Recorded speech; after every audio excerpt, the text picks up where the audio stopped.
Right. ఇప్పుడు బాలయ్య గారి 50th birthday తీసుకుందాం సార్. బర్త్డేకి చాలా మంది నటులు హాజరయ్యారు, వేరే వేరే ఇండస్ట్రీస్ నుంచి కూడా వచ్చారు, టాలీవుడ్ నుంచి కాకుండా. ముఖ్యమంత్రి రేవంత్ రెడ్డి గారు హాజరవ్వలేదు అని అదొక కామెంట్ నడుస్తూ ఉంది. ఇక్కడ ఏం జరిగిందంటే చిన్న గొడవ జరిగింది, అందుకే ముఖ్యమంత్రి రేవంత్ రెడ్డి రాలేదు అని ఓ వార్త వైరల్ అయింది. ఆ వార్త గురించి మాట్లాడుకునే ముందు ఫస్ట్ ఎవరెవరు ఎందుకు రాలేదో మాట్లాడదాం. ముఖ్యమంత్రుల గురించి. ఏపీలో వరదలు ఇలా ఉన్నాయి అని చెప్పేసి నీళ్ళల్లో దిగి ఈ వయసులో చంద్రబాబు నాయుడు గారు చూసాం, ఏ పురుగో పుట్రో కుడితే ఏమైద్దో కూడా తెలియదు. ఈ వయసులో నీళ్ళలో దిగేసి అందరికి సహాయ చర్యలు చేస్తాడు. ఏమైనా మినరల్ వాటర్ మనకు తెలిసి వస్తున్నాయి ఎక్కడి నుంచి అని లేవు కదా, పాములు ఉంటాయి, అన్నీ ఉంటాయి. దిగాడు ధైర్యంగా, ఏమైనా పర్లేదు నా జనం కోసం అని. అండ్ ఇప్పుడు ఇలాంటి సిచ్యువేషన్ లో నువ్వు చేసుకునే సెలబ్రేషన్ అటెండ్ అవ్వలేను, అక్కడికి వచ్చి నవ్వుతూ నిన్ను సత్కరించలేను, ఎందుకంటే ఇక్కడ నా జనాలందరూ ఇలా ఉన్నారు. అలానే ఏడుపు మొహం పెట్టుకొని నిన్ను సత్కరించలేను, ఎందుకంటే నీకు బాధే. సో నేను రాకపోవడం బెటర్ అనుకున్నాను, నువ్వు అర్థం చేసుకుంటే ఆయన కూడా అర్థం చేసుకున్నాడు. నెక్స్ట్ సేమ్ అలాగే రేవంత్ రెడ్డి గారు కూడా ఇక్కడ కూడా ప్రకృతి విపత్తి తీవ్ర స్థాయిలో ఉంది కాబట్టి ఈయన కూడా నేను రాలేకపోతున్నానని రాలా, ఇంతే జరిగింది. ఇప్పుడు ఇక్కడ జరిగిన సిచ్యువేషన్ గురించి మాట్లాడదాం. ఈవెంట్ మన సినిమా వాళ్ళందరూ కలిసి చేసిన సత్కారం అది. అందరూ కంట్రిబ్యూట్ చేసుకుంటారు. ఓ 2-3 కోట్లు 4 కోట్లు 5 కోట్లు జమ చేసి ఓ ఈవెంట్ ఆర్గనైజర్కి ఇచ్చి, శ్రేయస్ మీడియాస్ ఇచ్చి ఆయనకు బాధ్యత, మళ్ళీ ఫండ్ కలెక్ట్ చేసి మాకు ఇవ్వండి, ఎంతైనా సంపాదించుకోండి, మీరు కూడా ఎంతో ఉంచుకోండి అని చెప్పుకుంటారు బార్టర్ సిస్టంలో. వీళ్ళ డ్యూటీ ఏంటి? స్పాన్సర్స్ని తెచ్చుకుంటారు. పలానా పెద్ద ఈవెంట్, సో పలానాడు ప్రెజెంట్, పలానా powered by, co presented by, associate sponsors అని లోగోలు వేసుకుంటాం కదా, తెచ్చే బాధ్యత ఈయనది.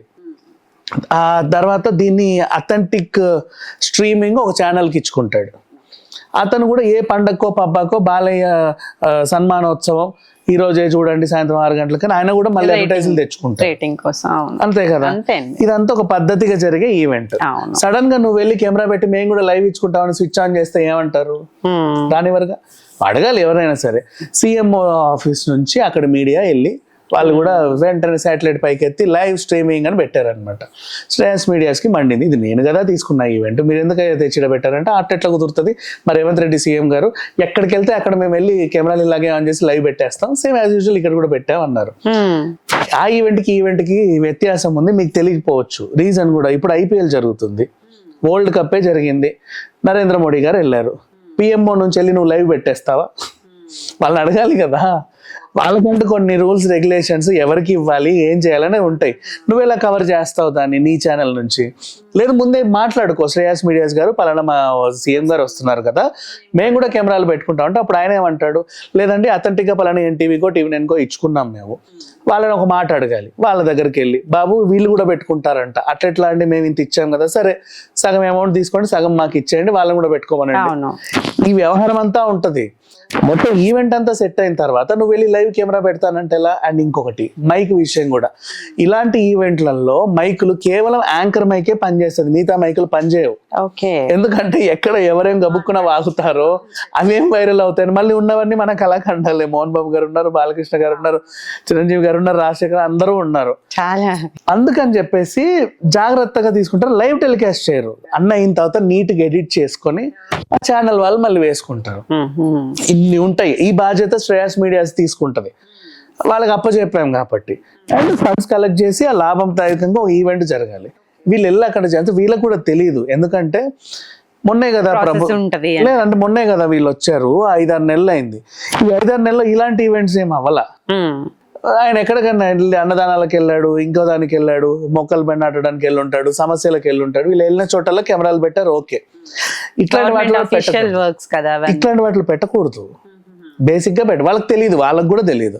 సో వాళ్ళు ఏంటంటే ఈయన ప్లగ్ పెట్టడం, ఆయన వచ్చి పీకేయడం, ఒకరినొకరు కొట్లాడుకోవడం.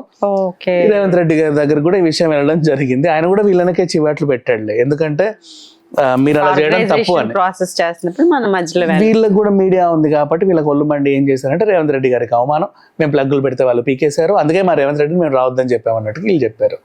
ఇకపోతే బాలయ్య గారికి రేవంత్ రెడ్డి గారికి ఉన్న సంబంధం గురించి మాట్లాడుకుంటే, ఈయన ముఖ్యమంత్రిగా గెలిచినప్పుడు హాయ్ ముఖ్యమంత్రి హ్యాపీ విషెస్ అని చెప్పేలాగా లేదు వీళ్ళ అనుబంధం. దగ్గరకు వచ్చి కలిసి కాసేపు కూర్చొని మాట్లాడి టీయో కాఫీయో దాగి వెళ్ళాలి, అంత అనుబంధం ఉంది. కాబట్టి టైంకి ఆయన కూడా గెలిచాడు, హ్యాట్రిక్ 3 సార్లు గెలిచినందుకు. అక్కడి వ్యవహారాలన్నీ చూసుకొని, వాళ్ళ ప్రభుత్వం వచ్చింది కాబట్టి ఈ వ్యవహారాలన్నీ చూసుకొని, ఆ తర్వాత ఈయన ఖాళీగా ఉన్నాడో లేదో కూడా చూసుకొని ఒక రోజు వచ్చి పుష్పం ఇచ్చి కాసేపు కూర్చొని మాట్లాడి ప్రశంసనించి హ్యాపీగా వెళ్ళిపోయాడు. నెక్స్ట్ ఇప్పుడు రేవంత్ రెడ్డి గారి వంతు వచ్చింది. ఈయన కూడా అలాగే చేయాలనుకున్నారు. అనుకోకుండా ప్రకృతి విపత్తు, దాన్ని ఇంకేమీ చేయలేము. అందుకని చెప్పేసి ఈయన కొంచెం రాలేదు. ఇంకో రోజు మంచి రోజు ఉంటే ఖచ్చితంగా వెళ్ళి వస్తాడు. ఇప్పుడు ఇవన్నీ ఒక పార్ట్ అయితే, నెక్స్ట్ జనాలు ఇంకో వర్గం. మరి ఇంత ప్రకృతి విపత్తు అయ్యి ముఖ్యమంత్రులే రాని పరిస్థితిలో బాలయ్య ఎందుకు నవ్వుతా ఆనందంగా ఈ సన్మానం చేయించుకుంటున్నాడు అని. అయితే ఇక్కడ విషయం ఏంటంటే వీళ్ళకి తెలియదు, ఇప్పుడు మీకు కనబడే ప్రకృతి విపత్తు చిన్నది, ఇంకో పెద్ద విపత్తు ఉంది. ఇదంటే జల విలయం. జస్ట్ వర్షాలు అయిపోయిన తర్వాత తగ్గుముఖం పడ్డ కొన్నాళ్ళకి మనం సెట్ అవుద్ది. కానీ ఇక్కడ కొన్ని తరతరాలు కూడా సెట్ అవ్వాలని ఇంకా పెద్ద ప్రాబ్లం ఏంటంటే ఫ్యాన్స్ వార్. ఓకే, మా హీరో గొప్ప అని కొట్టుకు చేస్తున్నారు, పొడుచుకుంటున్నారు. ఎట్లా ఉందంటే పరిస్థితి, పలానా మహేష్ వెళ్ళి పలానా సురేష్ ని పొడిచాడని చెప్పట్లా, పలానా ఎన్టీఆర్ ఫ్యాన్ వెళ్ళి పలానా చిరంజీవి ఫ్యాన్ ని పొడిస్తే మధ్యలో ప్రభాస్ ఫ్యాన్ వచ్చి చొక్కా పట్టుకొని లాగితే బాలయ్య ఫ్యాన్ వచ్చి నెత్తి మీద కొట్టాడు. Fans war. ఇప్పుడు ఎవడు వీళ్ళ పేర్లు ఎందుకు వస్తున్నాయి వీళ్ళ కొట్లాటల్లో? అందుకని చెప్పేసి వీళ్ళు ఒక ఇనిషియేట్ తీసుకొని చాలా కాలం తర్వాత ఈ సందర్భం వచ్చింది కదా, ఈ సన్మానం చేయించుకోవడం ఆయన కూడా ఇష్టం లేదు రాష్ట్రం అలా ఉంటే.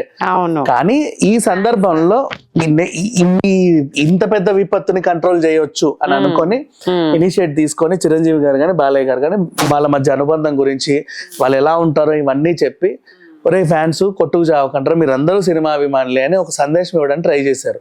మరి ఇది చూసి ఎంతమంది మారుతారో తెలియదు, కానీ మొత్తానికైతే వీళ్ళ ప్రయత్నం అయితే సఫలీకృతం అవుతుందని ఆశిస్తుంది.